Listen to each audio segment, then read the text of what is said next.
Humberlievable.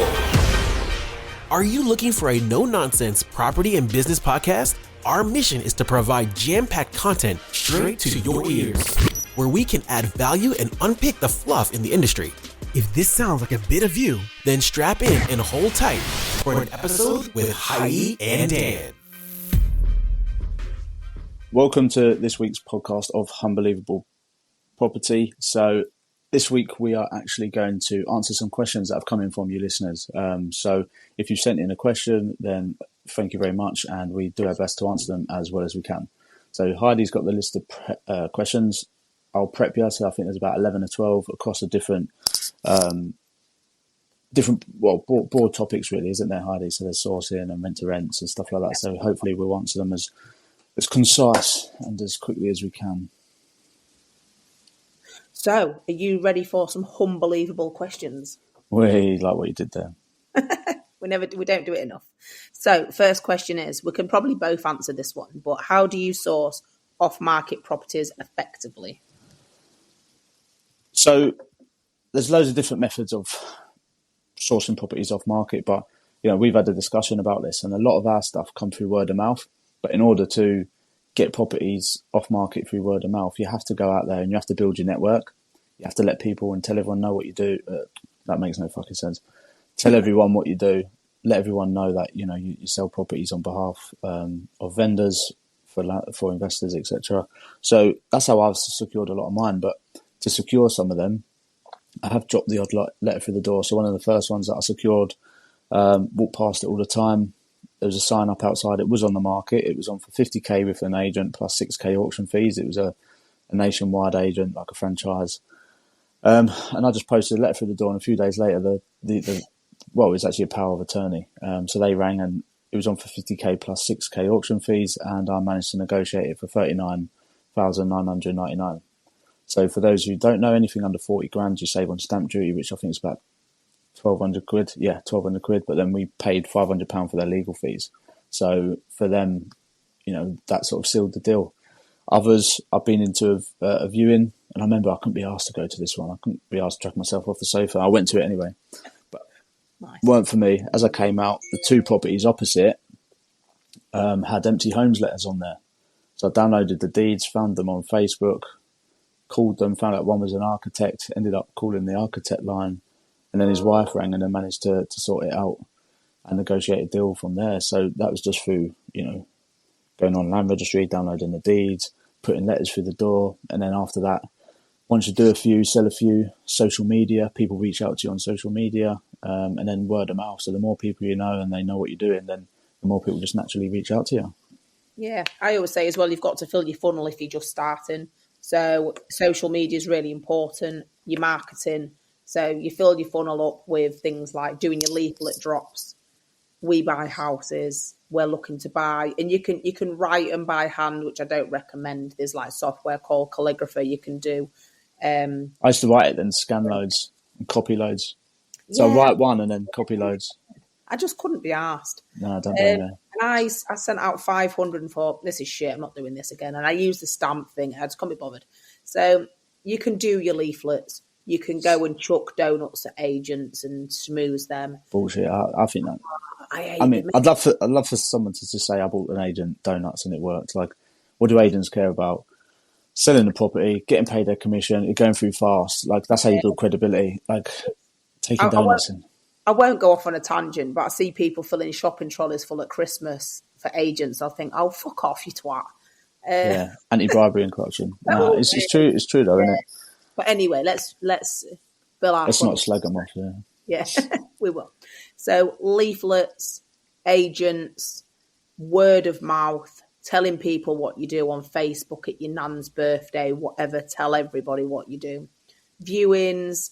For us, you can do Facebook adverts as well. You can do Podio links, whatever. But for me, and obviously you, we get word of mouth now because people know we sell properties. So, yeah, it's just getting yourself out there and telling people and being, consistent with it. Yeah, exactly. Don't give up. Don't give up straight away. If you're not getting anywhere, don't give up. But even going to viewings, like I said, I went to a viewing once and met the owner of the property. He was a landlord, had multiple properties. It was through an agent. I met the vendor at the property because he wanted to do the viewings, and then after that, ended up buying his offices, and another property. And the other property that we bought from him was an all money out deal, and that was the best deal we did. Nice. So yeah, it depends as well if you're looking for yourself or looking to sell them. But question number 2: your best opinion on finding rent to rent. So over to you. Thanks. So there's two things here. Do you want rent to rent HMO or do you want rent to serviced accommodation? So I'll just do it in a nutshell for both. So HMO is very difficult. Some of the main things you can do is find the HMO register per local authority and write to every single landlord on there. Be smart, group them together on a spreadsheet. Some landlords might have 10 properties, 15 properties, or 1. Don't write individually to each house because that's silly. And do a professional letter saying you're a HMO management agent and would they like you to take over, basically. You've got to hit them at the right time. I don't particularly like letters. You're competing with loads of people. I get letters sent to me and I'm like, bleh, can't be bothered. Or you can build up a relationship with HMO landlords at networking events. I host one in Humberside. Make friends with them. Some of them self-manage. Some of them have got agents that they don't like. Some of them give them to rent people. So you've got to hit the right people there. I got known for taking on shitty HMOs with shitty tenants, with shitty rent arrears. And I built my niche around taking on very difficult, challenging properties and just got loads chucked at me. So again, if you find a niche of, I don't know, students, shitty properties, whatever you can handle and what you're passionate for, you're likely to get more of them if you market it well. Serviced accommodation, you can SA a 1-bed flat, a 20-bed mansion. They're really much more easier to find. So you can either scroll on Rightmove, for example, go to the properties on the filter that have been empty for the longest period of time, target them, ones that are for let, ones that look shitty on Rightmove, and you can add value to them. Or again, you can build relationships with people who've got empty properties that they don't know what to do with. I've got SAs for people who have moved abroad. I've got SAs for people that had a tenant in there that had rent arrears and they think, oh, they'll just give it to me. So again, they're a lot easier to find. You can either build a great relationship up with agents or again, target individual properties that are already for rent on Rightmove, spare room, that sort of thing. And they're the easiest ones. What I'd probably say is you've got to have the correct mortgage product for serviced accommodation. Some of mine have got no mortgages on. Get the correct mortgage product, correct insurance, and make sure it's the correct use class as well before you try and SA the shit out of anything.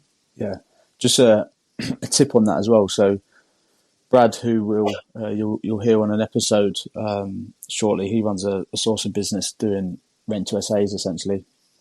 He's done well in that business, so you'll hear that episode coming soon. But basically, the way I met him is I used to run a letting agent. He rang me asking if we did basically company lets, rent to rent.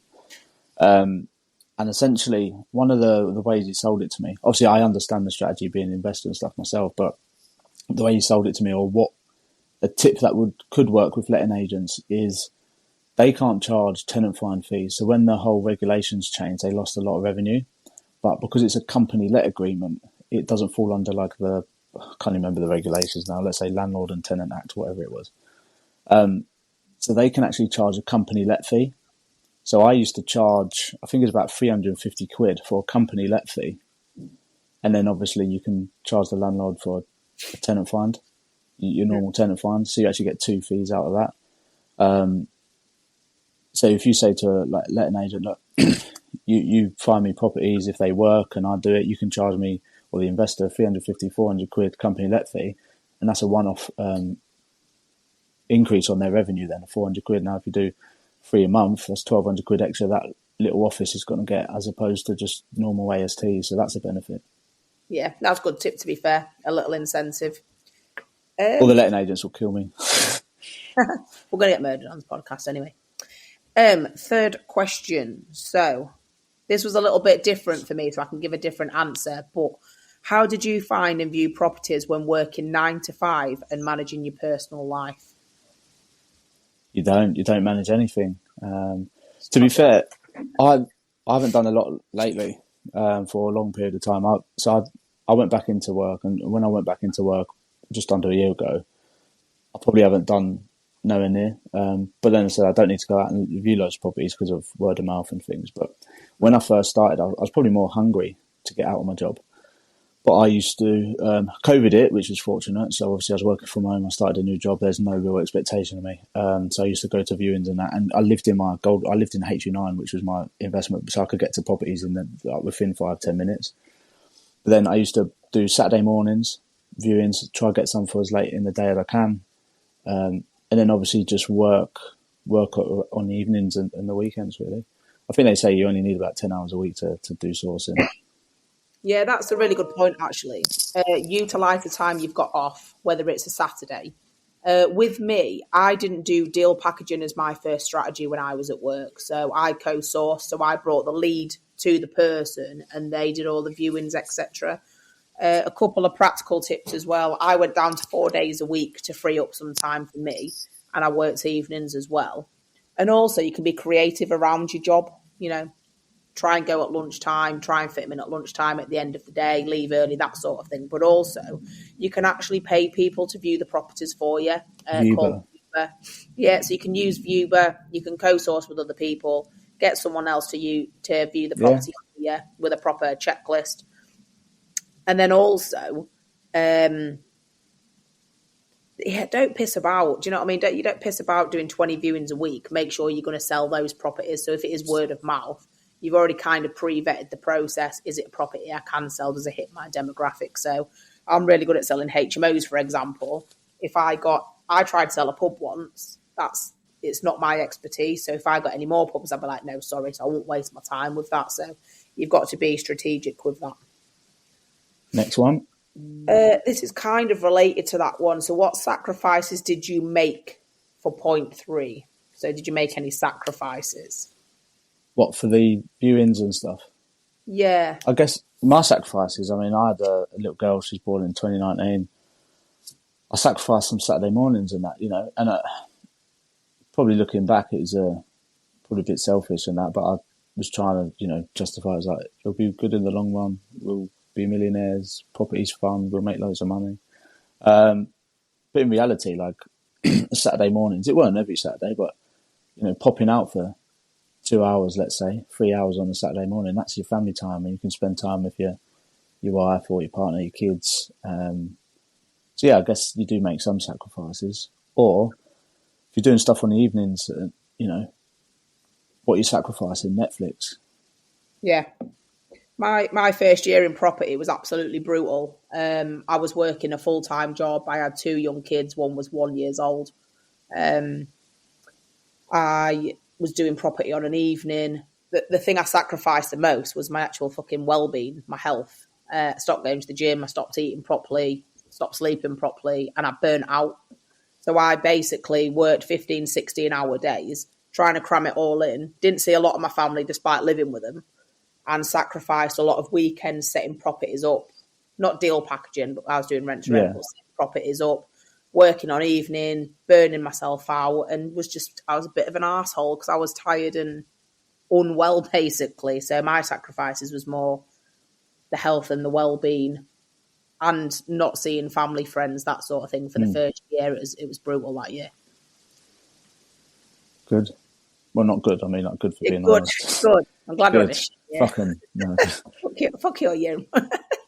Year in property. This one, I don't know if I understand it very well, but basically it says, what's the benefit of being independent? So I don't know if it means independent agent or... That's my 4-year-old. She's independent. She's got a job. There's no benefit for me. She's fucking strong-willed. I'm in the same boat. Yeah, so I don't know if I understand that one very well. So what's the benefit of being independent? I don't know if it's independent. It probably mean you looking after your properties, isn't it? Self-managing, I'm assuming. Unless they're referring to you as an independent woman. Very independent woman. Let's go with being independent, self-managing then, so we can answer a question. So basically, we get more money. And you're a control freak. I'm a control freak. No, you get more money and you sort of set the standards. I think that's very important that you set the standards. I go quite above and beyond sort of supporting my tenants more than any normal person, tenant, rent, landlord probably would have done. So you can set your own quality standards in your own agency and just, you know, self-manage, but at the point where you do it different to other people. I know agents that clock off at 5, which is fine, you know, business hours and all, but there's no mechanism to check up on them afterwards if there's anything that goes wrong. And I offer that. So, and you can also set your own standards on the pricing as well. So that's kind of my biggest ones. But you was actually a proper letting agent, so, and I know you didn't like it. Yeah, didn't. It was fucking, well, no, it was hard work. It was just like for the amount of work you did, the rewards weren't there. It's like it's a volume game. But certainly a volume game. But to be fair, I would say that I was up there in terms of great service that we provided. We had good reviews. We had people keep coming back to us, and because I was an investor in the area, they came to me and actually spoke to me. Like we spoke on investor levels. I always achieved really high rents for the area. I would go around, provide a snagging and say, look, in order to get this property right, like do this first. And we actually won properties from more established agents just by being, you know, reactive and delivering a good service and building that rapport. And they had a lot of faith in us in order to let the properties. So yeah, did well on that. But you can be creative as well, because I remember you saying once, weren't you the first agent who had those videos or something you did? Yeah, well, I never saw anyone. So yeah, I used to do. It was actually when I was doing the self-employed estate agency. I used to like start marketing the videos, and I used to do like content marketing. So I'd walk down the street and like provide tips of that street, average house price, all that sort of stuff, and it used to get quite a good reach. And then yeah, I used to, like, for example, I wouldn't talk about being a letting agent. I'll give areas on, like, you know, Newland Avenue, the history of it, blah blah blah, what the demographic, and I'd do a video on the Humber Bridge and the history of that, and that would get reach, but people would see that and be like, look into me, like, oh, he's a letting agent, you know. So it got good reach through that aspect. But yeah, I just started doing video walkthroughs of the properties and stuff like that, and then all of a sudden, some other agents started popping up and doing it. Yeah, I mean, you know, I'm not inventing the wheel. Loads of people do it, you know. Loads of agents do it, but I would say I was one of the first in Hull. Well done. So you can be creative. So another one, how do you know when to scale? That's probably a question for you, to be fair. Like, I suppose what my answer is when you're pulling your fucking hair out and you can't do everything. It's, yeah, so I was a bit more strategic with mine. So it's really difficult because it's the time and the money, and you've got to kind of take one step forward and 2 steps backwards. So for me, I took on a certain amount of properties while I was still at work and I had the capacity. And I got the income coming in, but I was still at work. So then I employed somebody to do a certain number of hours for me, so then I can take on more properties. Then I got that income back up, and then I quit my job. And then that person, well, sadly went back to work themselves, but then I employed somebody else. So it's a case of you take on enough that you can manage without, again, pulling your hair out. And it's a lot of work and it's a lot of effort and there's a lot of challenges and you think, God, this is shit. And then you kind of employ somebody else and you lose that income, but then it gives you more time back to scale. So you kind of think, oh, my income's reduced, but then it's you're getting it in other mechanisms. So for me, I've got somebody running my business for me now. So we can go out and sell houses, or we can go and raise finance, or we can do a different strategy. And then we're scaling in that way. And then that person gets more hours. So it's a balancing act between you take on more properties, you lose your income and employment, but then you boost it elsewhere. And it's that balancing act of what are you comfortable with? So for me, before I scaled properly, I made sure I completely paid myself first with surplus for like maintenance. Then I employed somebody. And it's just knowing your capacity and knowing what you can afford as well without going backwards. So there's a little bit of a balancing act, a little bit of feeling uncomfortable now and again, but it works. You've just got to know what you can do. You also don't want to take on an employee if you haven't got that income, because what's the point? Yeah. So, yeah, you've got to know when to scale to. And also another important thing is I took on far too many properties at once in my first year, and my processes were shit, my stability was shit, my quality, everything was shit, basically. And I kept taking on more and more. And then I had to take a step back, didn't take any on for ages, and thought, right, I'm going to have to tighten up my processes, my policies, and just make sure it's a good quality service so I don't fucking explode. So you've got to know while you're growing, your processes are tight. You can tweak things, you grow, it's like a certain cycle. You've got to go around that cycle, basically. I mean, I don't have lots of experience, or any experience really scaling, but I've heard on various occasions, like sometimes when you scale quickly, the business is growing, but it's a detriment to other areas, so service, processes, systems, you might need new infrastructure. So like you say, it's, as you're growing, you might need to take that step back, streamline, tighten everything up, and then you can launch. But I guess it's a case of be prepared, try and get as much of it as done before you start to scale. But again, you also need to be at the right point. I guess it's like a fulcrum or a tipping point. You get to a certain point and you have to do it, but you're going to go back a bit and then soar. There's questions you've got to ask yourself as well. So this was before I quit my job as well. I actually gave, I think it was 3 properties back roughly around the same time. And there was cash flowing, but there was a headache because it was in an area I didn't want to manage in. So I had to make the decision of, is this more of a headache than it's worth in terms of money? And then I gave 3 back. So I felt like I was going backwards again. But in terms of time, effort, headaches, it was the right decision. And I think every now and again, you've kind of got to cut the shit out of your business and go, do I need this? Is it servicing what I want? And get rid of it and have that balls to get rid of it. And I make that decision monthly now. Is this getting me income? Can I do anything about it? Is it more of a headache? And I can't remember what book this is in, but 80%, I think it's 20%. It's Pareto's principle. I know what you're going to say. Yes, that's the one. So like for me at that time, 20% of my properties were giving me 80% of the hassle. So I fucking got rid of them. It works in everything, isn't it? It's like, 80% of your revenue comes from top 20% of your customers. It'll probably be the same. 80% of your revenue will come from 20% of your portfolio, et cetera, et cetera. Yeah. Yeah. And I got rid of some tenants like that as well. And I've actually said, I'm going to sound evil. I've actually said to tenants, you're my next headache. I'll get rid of you.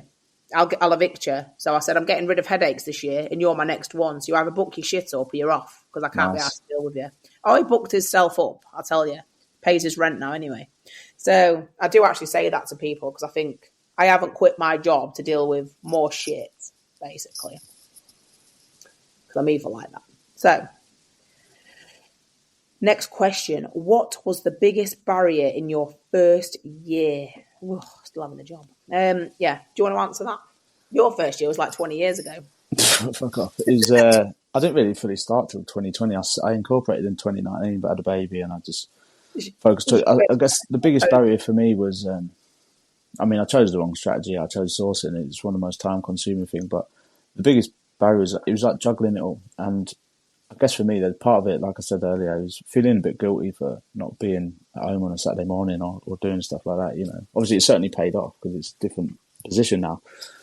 But the biggest barrier for me, and it was more my own mindset and mentality as opposed to anyone else's, but just like feeling guilty for sitting on the laptop all the time and jumping on webinars and jumping on stuff in the evening. And you have to do that sort of stuff, but you just want to do it not at the detriment to anyone else. Yeah, that was my biggest challenge as well. So the first year, although I was like, I did well and I was like semi-successful, but there was nothing coming in. So there either wasn't the credibility, there wasn't the reputation, or there wasn't the money. And I was building them foundations up. So my first year was, my well-being took a nosedive. My relationships did, my friendships did. Chris hated me for the first year. My kids were pissed off. Everyone was pissed off with me. And I had nothing to show for it because I was building it up. So it's trying to say, this is working, this is going to work. But it took that time to actually demonstrate it was working. So my biggest challenge was trying to prove that it was working when there was nothing to show for it. Yeah, I agree. That's exactly the same. Yeah, for a big tip for anyone who's going into property in their first year or wanting to try a strategy, you've got to do the webinars, you've got to do the networking, you've got to do the learning. I would probably say stick to a comfortable amount of hours you can give, like 10 hours. Have them as non-negotiable hours and sacrifice other stuff elsewhere, pissing about on your phone, Netflix, whatever. but don't replace your partner, your kids, your gym time, your personal time, and fit them 10 hours in where it's not going to affect anybody else as much as possible, and have them boundaries. And then also, like, so for example, your Saturday mornings, if you ain't got Saturday mornings with your kids, have Saturday afternoon with them and take them somewhere. Or Sundays is kid day or whatever, or, quality time. Yeah, quality time. And then have Fridays off, watch a film with your partner, explain to them what you're doing, that sort of thing. It's that fucking relationship counselling and all, isn't it? Well, we can do a whole episode on this next time. I can't read. What was your biggest bar in your first year? Right, so this one, what a question. Right, how did you get your head around all the tax and logistics when you first started, and how did it make you feel when dealing with this added stress when nobody shows or teaches you? Accountant. Fucking hate tax. Yeah, first of all, get an accountant. So there's things you can do. Get a tax book, incredibly dull but useful. Get a book. Then get an accountant that will actually talk to you, not just do your accounts every month. Pick up the phone, ask them questions, tell them what you're planning on doing. Get the correct SIC codes in your business. If you deal packaging, rent to rent, buy in, sell it, whatever, make sure. The first thing is get an accountant. That'll take most of your stress off. They will tell you what to do. But also, if you really fancy learning extra, I think, is it Shaz Nawaz is an accountant. He has a nice book. Read that. Listen to podcasts if you're interested in tax. That's probably my biggest tip for you. Yeah, I agree. Obviously, some people don't always have the money to, but I just guess like maybe you might have a family member, or you might know someone, or someone in property and someone more experienced. Just ask them about stuff. It's tax. If you're not a tax specialist, don't try and learn it. Like if you want a property source, your time is better spent property sourcing as opposed to being a tax advisor. If you're doing invoicing and all that sort of stuff, you can subscribe to Xero, Sage, all the other platforms out there. But I used to use QuickFile. I think it was called QuickFile, but it's a free invoicing tool, so you can put your logo on it and that, and then when you pay, you can mark it as paid. You can download all the PDFs and you can send them from the platform. It's called QuickFile. And yeah, I used to use that because I didn't have anything, and then I'd send all invoices and bank statements to my accountant at the end of the year. The thing is, I think it was costing me that one. It was just about $1,000 a year for him to do my accounts and all that sort of stuff for the business and confirmation statements or whatever. I can't remember what they do. But yeah, like just used to send it all to him. Yeah, listen to your accountant as well. Like if you're going to do your own bookkeeping, reconcile it on a regular basis and have a process. So there is apps now where you can take a picture of your receipt. Receipt Bank is one, I think. Yeah, reconcile it straight to your account. Do it on a Friday or a Monday or whatever, and just like slot them all in. But when you're first starting out in property, genuinely, you're not going to have that much. Yeah. Then not that many transactions to make you want to cry, basically. Bro. You will struggle. Get an accountant. Yeah, fucking hate that. Number 8. How do you get investor funding? I mean, there's various different ways in there. You can do, well, I suppose that they talk about all funding or investor funding. The funding that I'd say I raise, I mean, I started a joint venture business with my business partner, Tracy. The way we met is through me sourcing and doing a BRR for Tracy. And then we built a good relationship. I sourced 2 more properties and I sort of said, would you like to buy them off me, JV, or loan me the money? And we decided to JV, and that's how we set up the business and the lettings and everything together. So we formed a really good relationship, really, from that, and that was just through sourcing. I think it's important to prove what you're doing, build some credibility, have a portfolio, social media, this is what I'm doing. And then off the back of that, my solicitor actually put me in touch with someone, sold their tech business and said, we're open to JV and that, and they had a substantial amount of money. Yeah, I think you've got to build relationships up as well. Like I see people on Facebook post a picture of themselves and they're like, looking for 10% return on it, whatever. Here, I want And there is First deal, never done a thing. Yeah, done fuck all. Wants loads of money, got no credibility. But also, I'm not going to say I'm not a financial advisor, but there's certain things you can and can't put on Facebook against the financial conduct authority. FCA, I think, I can't remember. I used to know it as like FCA 13.1 or 13. I used to remember the actual full thing, but sad, isn't it? But yeah, it's basically like selling a deal is different. But if you say like great returns, great deal, exciting returns, guaranteed return, all that sort of stuff, like you can't use them terms. You have to just literally spell out the deal. 10%, £100,000, here's your return. You can't use like the adjectives to sort of explain it. So don't have fuck all credibility and then put I need to borrow $100,000 or whatever on Facebook.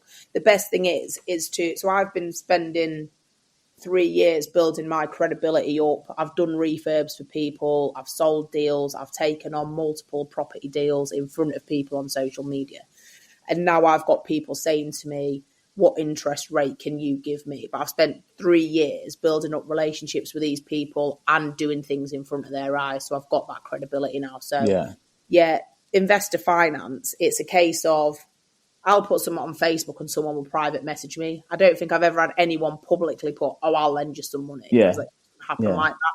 So yeah, relationships and credibility is the most important thing to raise finance. Definitely. I've lost the questions. Wait a second. How much did you start with, monetary wise? How much did you start with in property money? I had a pot with piss in. That was it. I know. Your chamber. No, pot. I didn't have a pot. I didn't even have a pot to piss in. No. I suppose it depends what strategy you're doing. If you're taking on loads of rent to rent, you need to be able to make sure you can cover rent, bonds, rents, have a sort of maintenance buffer, all that sort of shit. But it depends on the strategy, doesn't it?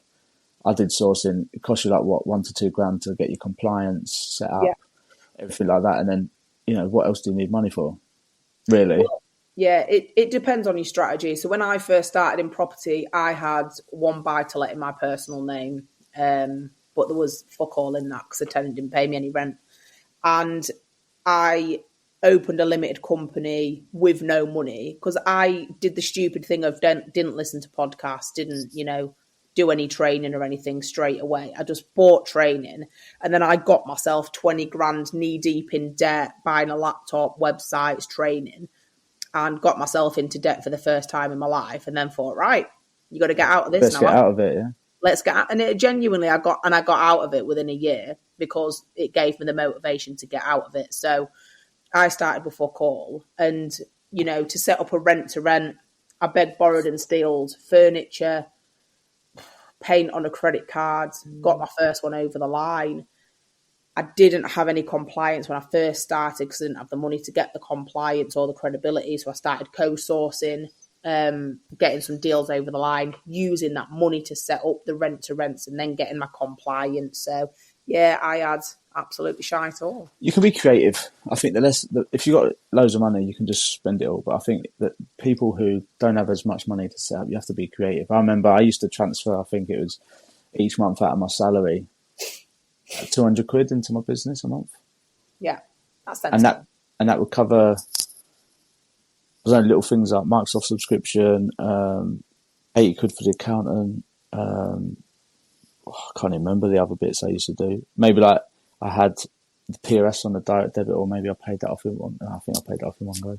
I can't remember, but like I had, barely anything. So I had barely any overheads. And then as the business grew and stuff like that, then I just take on more and I have more overheads, and then you've got to make sure you've got more fees coming in. But yeah, like if you're smart with your money, you can do things creatively. Yeah, you can joint venture as well, and you can work together with other people. Or there's like no money. Like I manage HMOs now, so I don't need. It's no money down because I manage HMOs, but you do need your insurances, which cost money. Your insurance, PIPL, that was it. Yeah, ICO, property redress scheme, that sort of thing. So you're going to need a grand, AML, HMRC, and money laundering. Grand at least to get all that sort of stuff set. How did you gain confidence? Well, I fucking still ain't got any, so don't beat yourself up. Gain confidence in what? Sourcing, negotiating, public speaking. So I imagine it's how you gain confidence in whatever they want to gain confidence in. But again, I like the term fake it till you make it, but fake it till you make it with transparency is how I started. So when I started my property networking event, for example, didn't really do public speaking unless I was at work and I had to do a presentation. And I just said, look, this is the first time I've ever done this. I've only got one property. Watch what I can do in front of your eyes, basically like a magician. And, you just gain confidence with practice and credibility. And the more stuff you do repetitively, whether it's public speaking, deals, setting up contracts, getting new tenants, it's, you're going to gain that confidence. It's just... Don't be afraid to fail either. Don't be afraid to get things wrong. Like, there's been times I've, got a direct to vendor lead. Like, I used to look at a street, download all the sold addresses into a CSV format of the land registry sold prices, not on Rightmove, not on the actual land registry website, and then I'd do doc mail merge letter to them all. One person rang me, I went around the house, was like, all the questions. What more have you got in your house? Are you in thingy to sell? Are you in a rush? Blah, blah, blah. Like, doing all these sort of questions. And I just stood there and thought, I can't fucking help you. Do you know what I mean? At the time, I was like, I can't help you, mate. And it was a case of just like, that did it knock my confidence? No, I knew that next time if I'd just ask them all again on the phone, confirm them. And if it's not going to be able to work. Now, if someone rings me and tells me a problem, I'll just be like, I honestly don't think I'm going to be able to help you. But however, I would speak to X, Y, and Z or do this. And I think you just learn by doing, don't you? You can do all the theory in the world, but unless you get out there and do what it is you want to do. And you'll learn so much more. Like, I've done property training and they didn't tell you what happens if a tenant shits on a mattress like that. That sort of stuff they don't teach you. And the thing is, if you go to the gym for the first time or you go swimming for the first time or, you go dating or whatever you're going to do for the first time is scary. Same as property. You're just going to have to, get some coping strategies and eventually it'll end. Breathe in. Yeah. Yeah. And breathe. And, Real. Yeah. Good advice. And maybe shadow others. If someone's doing it already, go and spend some time with them, learn from them. Yeah, I love doing that. I love stalking people with what they're doing.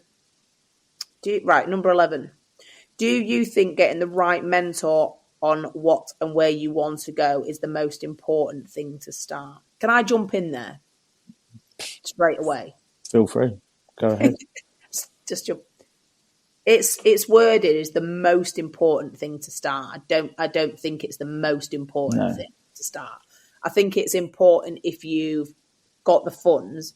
So depending on what you want to do, yes, there's a million books out there. Yes, there's a million YouTube videos. There's a million podcasts. There's a million people doing it. You can network. You can go and shadow people. It depends on how quickly you want to get there is what I'd say to this. So I paid for a mentor. So I paid for Kevin McDonald's No Money Down training and his mastermind. And I don't regret it at all. I loved it. I learnt loads. He was ace. I've made like some best mates on there that I'd be friends with for life. And it got me out of my job in the time scale I wanted to leave my job in. So for me, it was brilliant. But if I was 20 and I was just starting, I can afford to piss about for 3 to 5 years doing it all without the mentor. Yeah. And it depends how quickly you want to get there. You can have a mentor as well. But if you don't put the effort in and you're still lazy, it's like teachers, yeah? Some teachers are really good and you learn, you're willing to learn, you're putting everything into your work. But then you have some teachers and you sit, I'm speaking for myself here, not everyone might have done this, but like you sit there and think, this teacher's boring, I'm not learning anything, I can't be asked to do fuck all. But it's the same, not saying that the mentor is boring, but like if you have that, I'll learn all the theory, but I won't put anything into action. Is that doing anything wrong? I won't put anything into action, then you're not going to get anywhere anyway. So you can pay all that money for a mentor and not take action and not do anything. So like having a personal trainer, innit? And not going to the gym.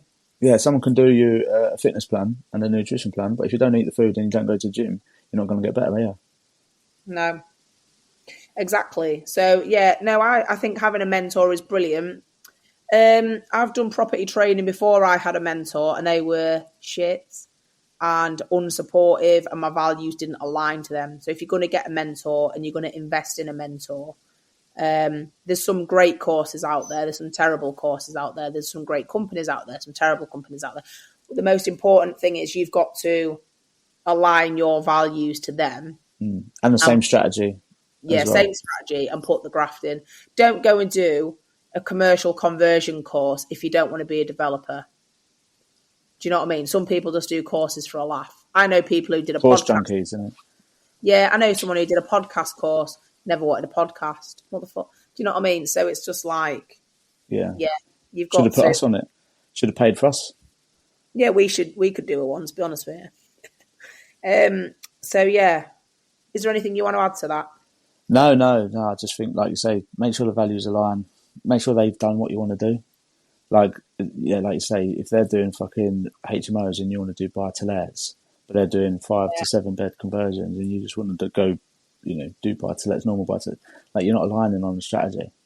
No, and also, mentors are brilliant. I do mentoring and coaching. But you've got to, sometimes you'll do a course or you'll do a mastermind and you don't get all your questions asked for you. So like when I did mine, I paid for a 6-month mastermind and didn't have a deal in that time at all. Yeah. Do you know what I mean? So it's just, is it the right time? You're getting the right value of it is kind of how I'd go with that. This question is kind of, I think it's a bit loaded. Do you think the prices these mentors are charging or too much for people are chasing a dream? So for me, I think some of the prices I see out there are absolutely fucking ludicrous. But then it's how that person values their own time. So is someone who's a millionaire going to sell a course for 100 quid? No. So I think it's how they value the time as well. So yeah, I think the prices are dependent on their value. It's subjective. Yeah. Subjective, isn't it? Like if I was to start teaching people how to do buy, refurbish, or finance on buy-to-lets, would I charge fucking 30 grand a year? No, because I'm not worth 30 grand. Well, I put myself down like my time, for example. Like, you've got more experienced developers, multimillionaires who like their time is really costly. I was listening to a podcast today, Alex Hormozy. He charges 50 grand an hour. Fucking hell. In it. Like, he's turned businesses multi-million pound. Like, he's one of them public speakers that people pay that. But again, it's price is what you pay, value is what you get. So it's what you perceive as value. Do you believe that 30k for a mentorship or a mastermind or whatever is going to give you value? And how are you going to prove that? What due diligence are you going to do? So it's a case of, it's like anything. You go into one coffee shop, a coffee is £2. You go into Costa or you go into Starbucks, you've got to remortgage your house to buy a fucking coffee in Starbucks, unless you, personal opinion. But you was loaded then. You're always in bloody Starbucks. Only meeting you, but yeah, I don't even like Starbucks. It's just that it's convenient for us to meet in there and got good Wi-Fi. But yeah, Costa's my go-to. Yeah, like again, it's the value, isn't it? It's what you get, what you should get, what you pay for, but also you have to put the effort in. The thing is as well. So when I first started in property, so I'm like, but social housing sort of expert still, and I've got text message from people saying, "Oh, can I pick your brain?" And I'm like, "I'm not fucking really, no." Because were you a surgeon? Yeah. No. So I could spend an hour chatting to you, which I would do because I'm kind, but then again, other people pay me for my time for that hour at the same time, or can I sell a property within the hour? You're devaluing your time. Yeah, so for me at first, this is when I burnt out in the first year, so I did used to let people pick my brains and fuck me about or whatever. But now I'm like, no, because I only want to work between these hours of the day unless I'm doing this, this and this. And actually, yeah, I will help you, but it won't be instant because, again, I've got to value my time. So I've got to only prioritise what I can do within a certain time frame. So today I've been out at Peterborough all day. I've come home, spent 2 hours with my kids. They're in bed now, so we're doing a podcast is how I want to spend my time. I don't want to then jump on a call for someone to pick my brain. So you've got to, so yeah, the price of that person is how they sort of value their time as well. And whether you paying for their time is how it fits with you. Yeah, so, perfect. Yeah. I think that was the last one, wasn't it? That was the last one. That was, I think, well, hopefully we've answered them to your liking and we've given you some value in that. If not, well, that's our opinion, isn't it? So tough shit. Yeah. No, listen, hope you did get some value on it. So keep bringing in your questions as well. We'll try to do one of these a month. Reach out to either myself or Heidi through social medias. We can release our email. If you want to email in any questions and stay anonymous, that's fine. I really enjoyed this episode. It was a bit different, wasn't it? Great varied questions. I liked them. They were, yeah. And what we'll do as well is when we bring guests on, we can announce a bit about them without giving them away, and then we can maybe get you some questions to them. So, for example, if we've got a HMO expert, we've got I don't know, a fucking multimillionaire business person or something, we could get questions in from our listeners to ask them on the podcast. I like it. Sounds good. Humberlievable. That's it. Like, share, subscribe. You know, if you enjoy the podcast, please share with your peers. Anyone looking to get into property, we're happy to help where we can. Like we just talked about valuing our time, but if there's people out there that do want to ask advice, I'm happy to give some time. Yeah, we always answer it, to be fair. So, Unbelievable. Thank you for joining us this week. We hope we added value to your day. Stay tuned and see you next time for another Humberlievable episode. See you next time.